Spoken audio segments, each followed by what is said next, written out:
Guys, this is DarkArmedAlliance, and today I'm going to be deck profiling Blackwings on my new Blackwing Dragon Shining Darkness playmat that I ordered off eBay.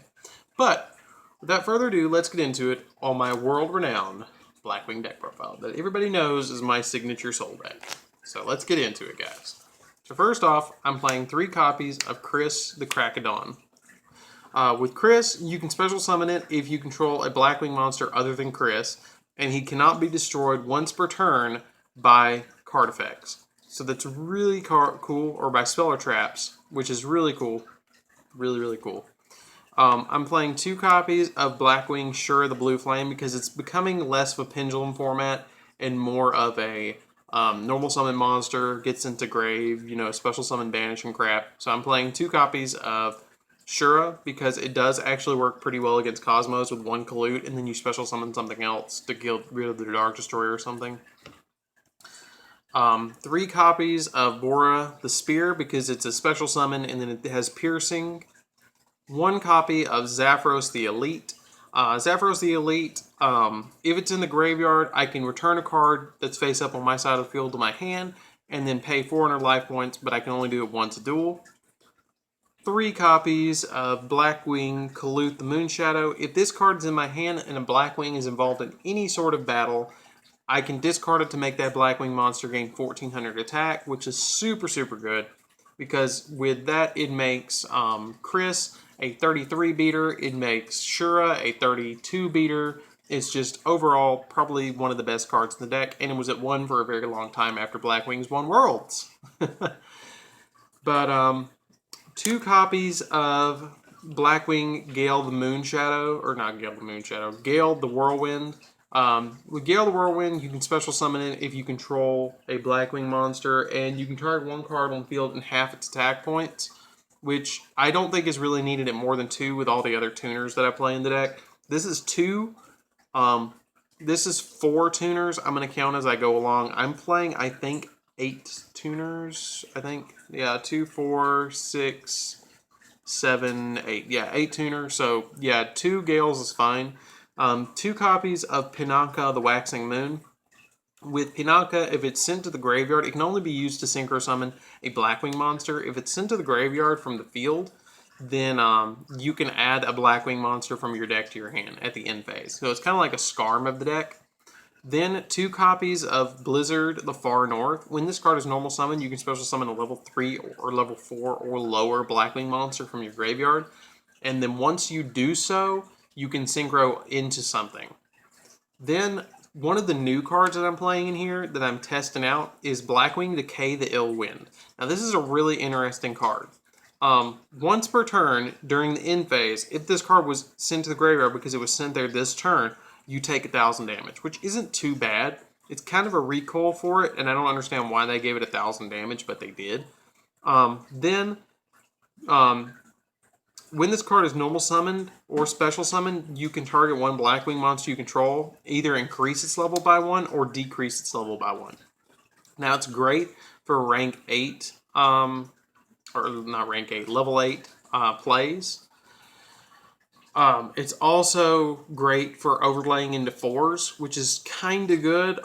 You can normal summon it or special summon it off of Blizzard and then synchro with something else because this is a tuner, but it's a level 4 tuner, which is kind of good. I considered putting Beals back in there, but with how many people are actually negating the summons of crap with Solemn Strike and stuff, I just decided to put it at 1. I might even drop Decay. I don't know yet. I'm still testing it out.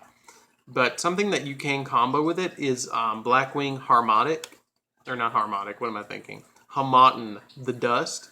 When this card, you can special summon this card from your hand. And when you special summon this card from your hand, you can target another Blackwing on the field and increase its level by that monster's level. So like if I special summon this, this becomes a 10. Or this becomes a 10 play, which I can decrease or increase it, which I, again, thought about putting in Star Eater, but the extra deck was so tight, I just decided against it because of the lack of plays that I could make with it. And I'm only playing the 2, so it would be really tough to get them both. Then I play 1 copy of Blackwing Orsha the Squall.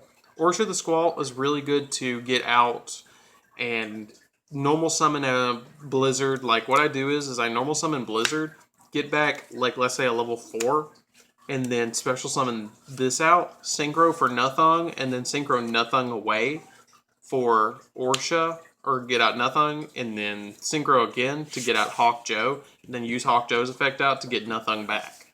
So Orsha just adds in so many plays, it's just ridiculous. So that's it for the Blackwing main monsters, and that's it for actually all the monsters of the main deck. So I think it's 21. So let's get into the spells. I'm not playing that many spells. I'm playing one Raigeki, which is pretty good in the deck. You use Raigeki to go into some really, really neat plays.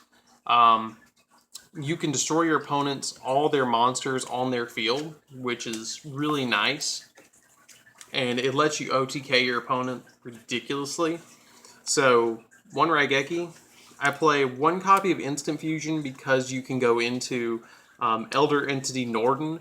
I'm not playing Thousand Eyes Restrict because I just don't see I see some potential in the card. I have it here, but I'm not playing it in the deck.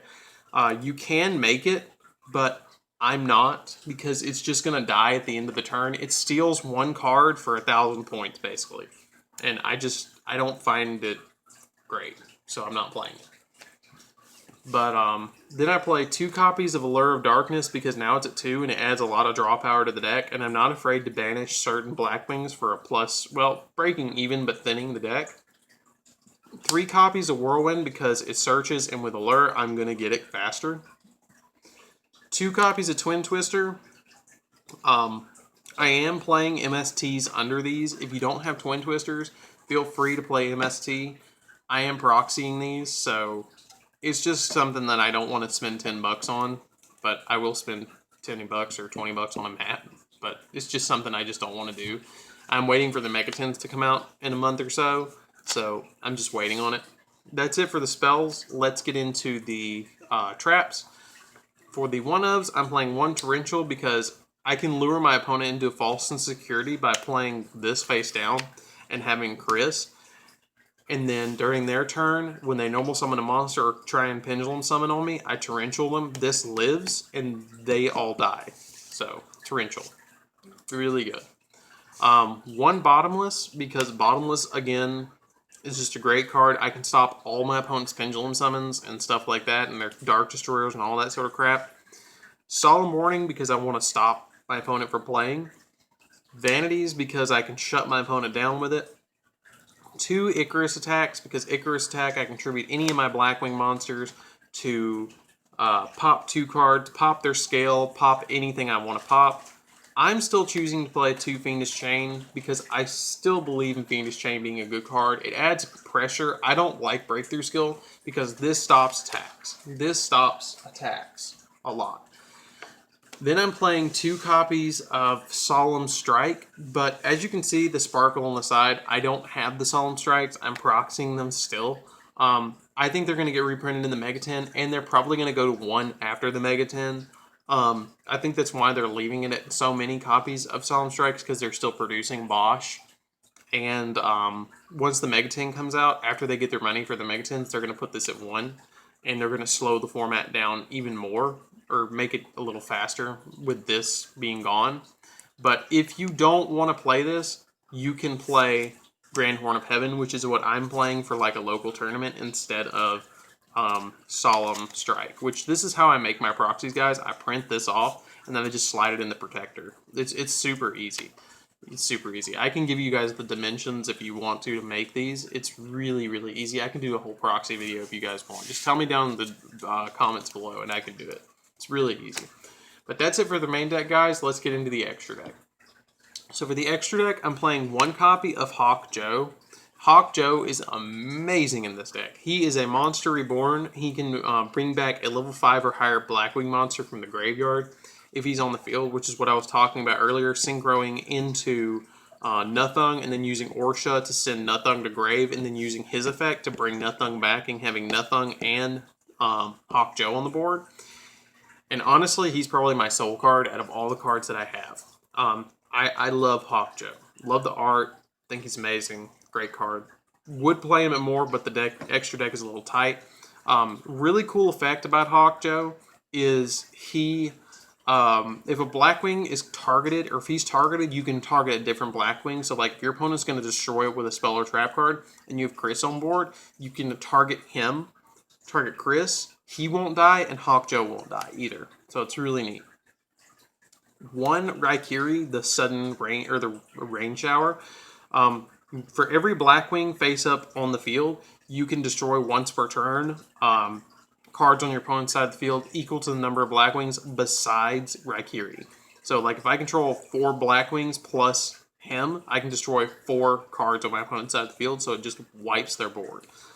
Again, considered playing him in more than one, but I like a little more versatility in the extra deck. Then I'm playing one Chidori, the Rain Sprinkling, which I think Sprinkling was not the greatest choice of words for him. I think it should have been the Rain, maybe Storm. I don't know. Would have been better.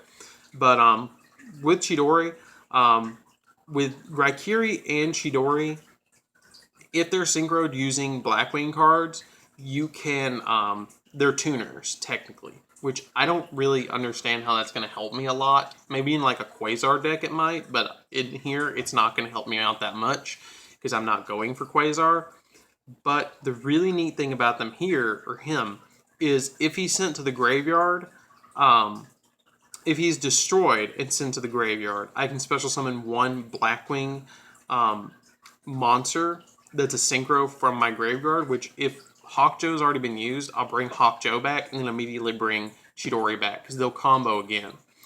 And he gains 300 attack for every Blackwing in my graveyard. So if I have a bunch of them and I make him late game, which is usually what I do, I make him first, or I'll make Raikiri first, then I'll make Chidori, or not Chidori, let me back up. Make Raikiri first, then make Yugioh, then make Chidori. By that time, I should have, if it gets that far, I should have at least 8 Blackwings engraved, which would make him 2,400 attack points stronger, which would make him over 5,000, or make him right at 5,000 attack, which is ridiculous, and is why I'm not playing Utopia Lightning. I'm playing one Armor Master, which is probably sadly the weakest of the 3. He can make an opponent's monster go to 0 attack, and he cannot be destroyed by battle, but that's about it. He's still a pretty good card because you can make him as a wall, and he's just as good, in my opinion, as Beals. But I usually just, in later game, I would make him in defense and just use him as a wall. Then I'm playing one Trishula. Trishula's really nice because with Trishula, he's not that hard to go into with this deck because of all the level changing now. One Stardust Spark Dragon because I can use Whirlwind and protect Whirlwind and stuff like that, and one of these guys if I want to. One Clearwing. Clearwing is just good overall as a card. And then I'm playing 2 copies of Nothung. I dropped Goyo for another Nothung. It gives me an additional normal summon, and it can decrease a monster's attack points by 800, which enables for more OTKs. And I always felt like I needed another one instead of Goyo. Like, I can target something and make this a 32 beater, make you lose 800 attack points, and then swing at you. I can make it a 32 beater by reducing your monster's points by 800, so that's why it's so good. Then I play one Armed Wing. I have considered playing Burying Mirror Force and playing this at 2, because then if I play 3 Burying Mirror Force and I swing at you with this, it's going to be 27 with Piercing, and then focusing more around Armed Wing and Bora. But for now, I'm just playing 1, and I'm going to play around with that and maybe side in the Burying Mirror Forces, depending on the deck that I play against. It really just depends on what you play against. Depends on if you need Burying Mirror Force. But that's it for the Synchros. Then I play one Giant Hand because if you can make this, make it and just put it in defense as a first turn play just to kind of predict out what your opponent's doing. One Castel to spin stuff back, and it's also an Icarus attack target. One Daigusto Emerald because I might want to send some of my Synchros back to deck and maybe my Chris's, and it lets me draw a card which I can potentially draw into another Chris or something like that. One Force Strix because Force Strix lets me search any of my Blackwings from my deck and add it to my hand because they're all winged beasts. and then 1 Elder Entity Norton for the 1 instant fusion. Now, if you want to, you can drop this and add in Thousand Eyes Restrict, and you can change them in and out. But with this, I usually make this and then go into 4 Strix, or make this and go into Giant Hand. Or late game, I make this and go into Emerald. So that's it, guys. Or if in a push moment, I make Castile Blaster or Castile. But anyways, guys, that's it for my Blackwing deck. I think it's still pretty good. It's pretty fast. I really enjoy playing it a lot. Savannah and I go back and forth with her Harpies against this. It's very interesting. She actually made 2 Phantasmals against me last night, and it was stupid. It was ridiculous. But that might be the next profile that comes out, is her Harpies. But without further ado, guys, don't forget to join DarkArmedAlliance. It's in the description below. It's a really cool group that we have. And don't forget to subscribe. But this is Dark Armed Duelist, and I'm out.